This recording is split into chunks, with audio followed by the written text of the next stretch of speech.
Prime Minister of Montenegro is in the country in a bid to strengthen relations with the Philippines. Montenegrin Leader Dritan Abazovic joins us now live in the studio. Your Excellency, welcome to the Philippines. Your first trip ever here. Good evening, and thank you very much for the opportunity. You met with President Bongbong Ramos, but after that meeting, I would like to ask you first about your experience watching the FIBA World Cup at the Mall of Asia Arena between Montenegro and the US team. In the beginning, I want to express my congratulations to the Philippine government and to the president for the organizing of the Mondo Basket here in Manila. Great thing. I went to watch the game and to support our national team because basketball is very important in our country. And just can say that we are more than happy with everything what we did in Manila these days. We already win 2 games. We didn't expect to win maybe again United States, but everybody who watched the game saw that Montenegro was maybe even better without lucky in the last quarter. But definitely one fantastic game, and I am very proud on our national team. And of course, I want to congratulate US, but definitely I think that the people in Philippines and all around the globe saw how small Montenegro can be really good in these important matches. Big heart. The Montenegrins have really big hearts, especially in sports like basketball. So you are also here for that significant meeting with President Bongbong Marcos. Which areas can both countries improve business and trade relations, Your Excellency? Yesterday we have the meeting for the first time. I think that this is the first historical meeting between 2 leaders of the 2 countries, and I am very glad because President Marcos give the opportunity to talk with him.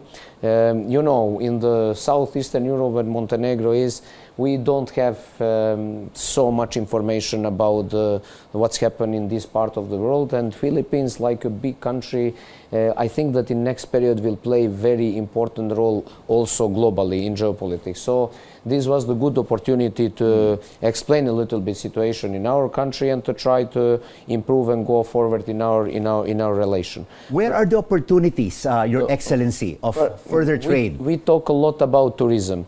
Our country is a lot dependent from the tourism. Also, Philippines do very well in tourism, and we talk immediately how we can make the more easy access between 2 countries. So in the next period, we should think how Filipinian people can come to Montenegro. I think that they will be very surprised with our country, with safety in our country, with beauty of our country.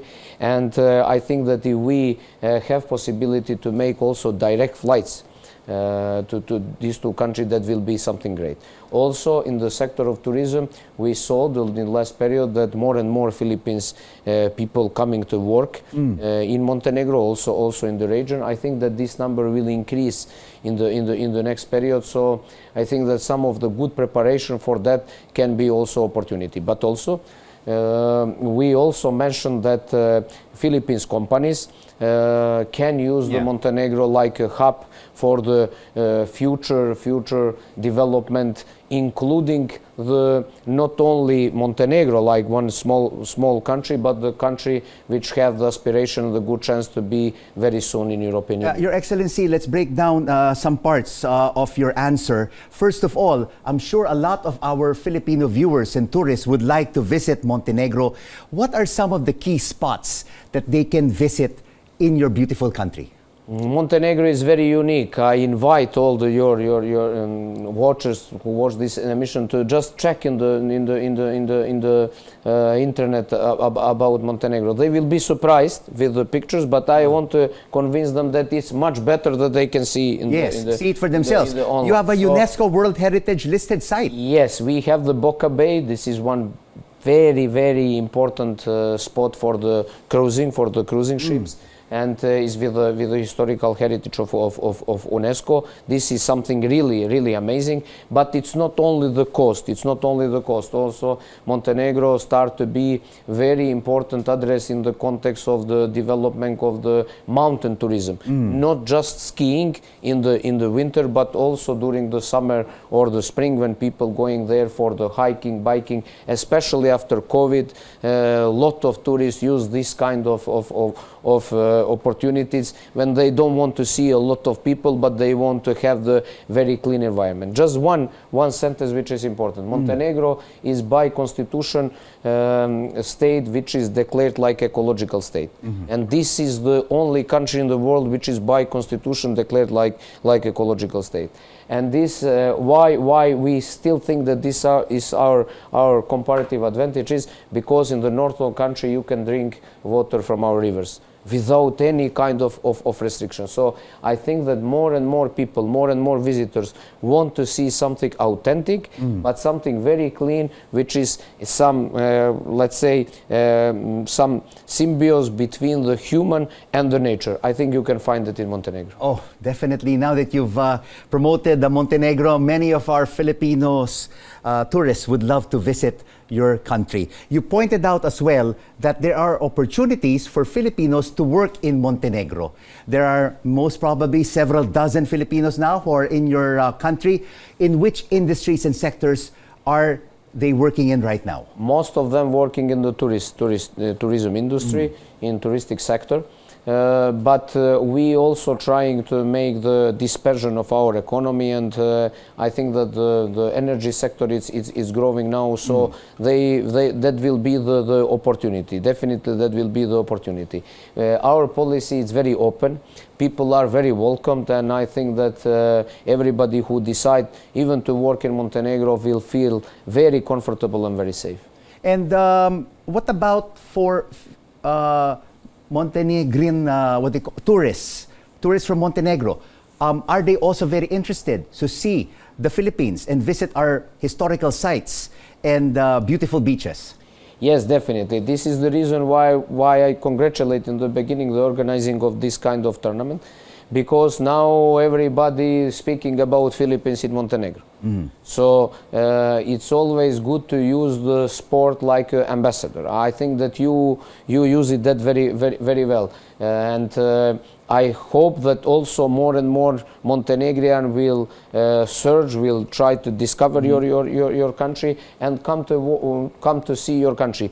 Probably also to make some kind of business.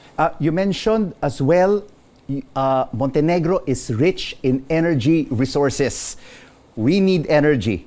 What are the potential technology transfers, exports, expertise that Montenegro can share with the Philippines on this aspect? Montenegro made one, from my point of view, very good project. We built the underwater cable through Adriatic Sea and connect our country with Italy, and make possibility to export the electricity power in European Union. So because we are a small country of 600,000 people, we produce more energy that we need, and I think that in the next period that will grow a lot. So everybody who see the opportunity for business in this sector should think not to sell to the just market of Montenegro, but have opportunity to be a hub for transporting in EU. We are concentrating in renewable energy, because our cities, most of them, more than 80% of the cities have more than 250 sunny days. So the solar plants starting to be very famous in Montenegro, also the wind farms. And now we develop one project which will try to make that like a solar cities, when the state institution but also the private houses will have possibility to be producer of the electricity power. And Prime Minister, one hot button topic right now, which is very problematic for the region, is the West Philippine Sea. What is Montenegro's stand on the continuous harassment and aggression of Chinese forces in the West Philippine Sea? And should China respect the arbitral ruling of the International Court of 2016? I used the opportunity to talk with the president about the geopolitics in Philippines because probably we don't have enough information in that part of the world, and it was interesting to hear a lot of things from him. We are small and peaceful country, and we always praying for peace. Is the same with the situation, aggression of Russia Federation to the Ukraine, which makes also the big problem to Montenegro. Now we have some other problems around the globe, and my message is to try to respect the international law. We need to have the standards. We need to promote the values. If we want to build the democratic society everywhere, now it's not important is one country big or small. If we want to build society, global society, like sustainable society, we need to be together around the values. And in that sense, we promote and expect from every single country to respect the international law, to don't make more problems that we already have globe-wide, and to try to find some, let's say, solution which are fair and which are based on values and law. So in that sense, I don't want to go deeply in commenting of that. I comment with the President of State, but you can always count on Montenegro like a member of United Nations, a country which always will stand up for the protection of international law and for promoting peace and stability everywhere around the globe. On that note, thank you so much for your insights and for joining us on The Final Word. Dritan Abazovic, Montenegro's Prime Minister. Thank you very much.